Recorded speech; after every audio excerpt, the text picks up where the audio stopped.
नमस्कार दोस्तों, कैसे हैं आप सब लोग। आपकी तैयारी अच्छी चल ही रही होगी। आज उसी पीएससी की तैयारी के सिलसिले में और जो छत्तीसगढ़ राज्य को जानना चाहते हैं, संस्कृति को जानना चाहते हैं, उनके लिए आज हम चर्चा करते हैं छत्तीसगढ़ राज्य के राजकीय पक्षी के बारे में। छत्तीसगढ़ राज्य का राजकीय पक्षी है बस्तर की पहाड़ी मैना। आप सब लोग जानते ही होंगे। इसका वैज्ञानिक नाम ग्रेटी पेनिनसुलेरिस है। प्राणी शास्त्र में जूलॉजी में 4 प्रकार की पहाड़ी मैनाओं का विवरण मिलता है, जो क्रमशः उत्तरी ग्रैकुला रिलीजियोसा, दक्षिणी ग्रैकुला इंटरमीजिया, पूर्वी ग्रेटी पेनिनसुलेरिस और अंडमान हिल ग्रेटी अंडमानेंसिस है। इसमें जो तीसरा नंबर की जो मैंने बात बताई, ग्रेटी पेनिनसुलेरिस, वही बस्तर हिल मैना है, पहाड़ी मैना जिसको हम कहते हैं। 1983 में 1983 में कांगेर घाटी राष्ट्रीय उद्यान को मैना के लिए सुरक्षित क्षेत्र घोषित किया गया था। वन्य प्राणी संरक्षण अधिनियम 1972 में पहाड़ी मैना को विलुप्त होती प्रजाति की श्रेणी में रखा गया। इसके बाद 1990 में मैना को शहर के वन विभाग के पक्षियों के लिए जो एक गार्डन बनाया गया था, पहली बार वहां लाकर रखा गया। वन्य जीव संरक्षण अधिनियम 1972 के वर्ग एक में शामिल इस पहाड़ी मैना को छत्तीसगढ़ राज्य शासन ने जुलाई 2001 में राज्य का राजकीय पक्षी अर्थात स्टेट बर्ड घोषित कर दिया। वर्तमान में पहाड़ी मैना को संरक्षित किया जा रहा है क्योंकि इसका अस्तित्व खतरे में है। वर्तमान में पहाड़ी मैना का जो मुख्य विचरण क्षेत्र है वह है दंतेवाड़ा, बीजापुर, नारायणपुर, कोंडागांव, जगदलपुर, कांगेर घाटी राष्ट्रीय उद्यान का क्षेत्र तो है ही, गुप्तेश्वर, तिरिया, कूंचा आदि के वन क्षेत्र हैं। इन वन क्षेत्रों में पहाड़ी मैना स्वच्छंदतापूर्वक विचरण करती है। छत्तीसगढ़ के अलावा यह आंध्र प्रदेश और उड़ीसा में भी विचरण करती है, वहाँ भी पाया जाता है। अगर विदेश की बात करें, भारत से इतर बात करें, तो पहाड़ी मैना चीन और श्रीलंका में भी थोड़ी सी संख्या में देखे जाते हैं। बस्तर का जो पहाड़ी मैना है वो भोजन की तलाश में विचरण करते हुए उड़ीसा तक चला जाता है। आपको यह बात जानकर ताज्जुब होगा, पहली बार वर्ष 2016 में इनकी गणना राज्य संरक्षित क्षेत्र में प्रारंभ हुई। यह गणना प्रारंभ हुई, 1 साल तक गणना होती रही। 2017 में बताया गया कि इनकी संख्या 100 जोड़ी है। 100 नहीं, 100 जोड़ी है। दिखने में यह सुंदर होता है, कोमल होता है और भावुक भी होता है, नेचर में भावुक होता है। खास बात यह है कि यह मनुष्य की भांति बोलने और मनुष्य की आवाज़ और भाषा की सटीक नकल कर लेने की विशेष प्रतिभा होती है। इसके पंख काले होते हैं, जिसके छोर आखिरी सिरा जो होता है वह सफ़ेद होता है। चोंच गुलाबी, पीली कंठ और पैर हल्के से पीले होते हैं।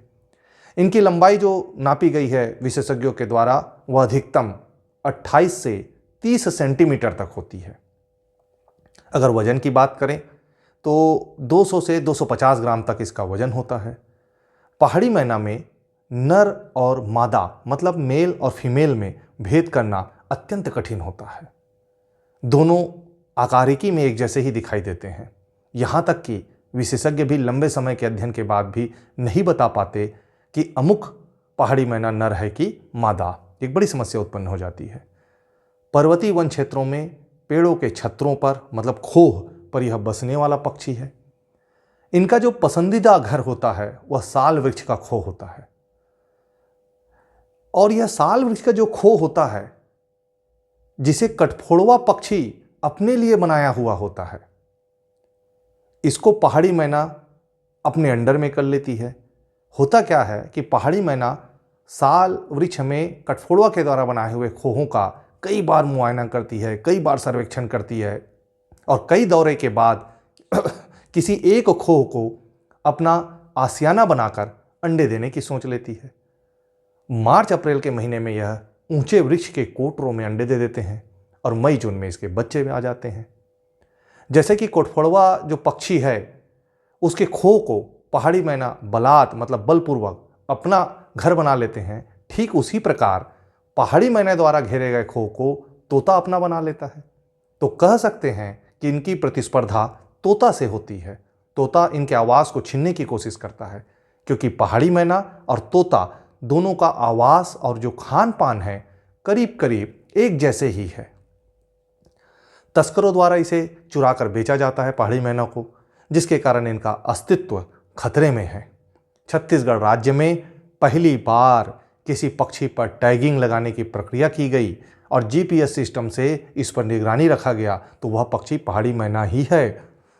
बस्तर में जो कैंपा योजना है उसके तहत मैना संरक्षण एवं संवर्धन प्रोजेक्ट भी चलाया गया। इसमें मैना मित्रों की नियुक्ति की गई और इन मैना मित्रों के द्वारा कांगेर घाटी राष्ट्रीय उद्यान से जो लगे हुए क्षेत्र हैं, उसमें लगे हुए जो स्कूल हैं, लगभग 30 की संख्या में हैं, उसमें जागरूकता अभियान और कार्यक्रमों का भी आयोजन किया गया था। पहाड़ी मैना हमारे राज्य की राजकीय पक्षी तो है ही, अचानक से यह चर्चा में क्यों आया, समाचार पत्रों की सुर्खियों में क्यों बन गया? हुआ यूं कि राजधानी रायपुर में महात्मा गांधी सदन, जिसको हम कहते हैं, नगर निगम मुख्यालय, उसके सामने जो चौक है उसमें 100 किलो कबाड़ से बनी पहाड़ी मैना की 8 फीट ऊंची विशाल प्रतिमा स्थापित की गई है। आते जाते आपने देखा भी होगा, जो रायपुर में रहते हैं राजधानी में, पहाड़ी मैना की जो प्रतिकृति तैयार की गई है, रेप्लिका जो तैयार की गई है, उसमें फैक्ट्री और घरों से निकले अनुपयोगी सामग्री जैसे सरिया मतलब छड़, गियर प्लेट, मशीनों के पुर्जे, जाली, लोहे की प्लेट आदि का उपयोग किया गया है।